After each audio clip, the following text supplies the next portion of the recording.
Vodhi për të jetuar në luks, ja si mashtronte njerëzit, fëmia I pasur I Instagramit.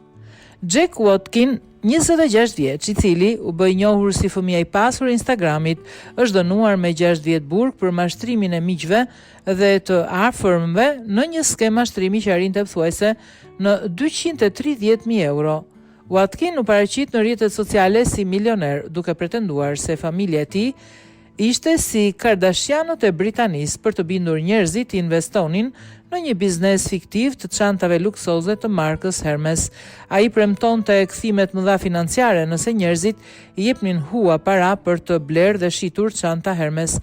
Por realisht nuk kishte as çanta dhe as fitime, jeta luksoze me para të vjedhura.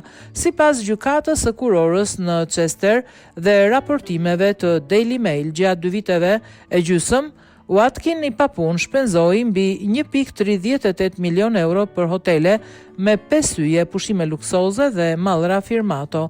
Ai jetonte për javë të tëra në hotele luksoze në Londër, ku dhomat kushtonin deri në 3.450 euro nata, duke akumuluar një faturë hoteli prej 156.000 euro në vetëm 6 muaj. Gjithashtu ai pagoi më shumë se 25.000 euro për të udhëtuar nëpër Londër me Rolls-Royce me shofer dhe shpenzoi rreth 78.000 euro në Harrods, ku gjithashtu kërkonte viktima të reja për mashtrimet e tij.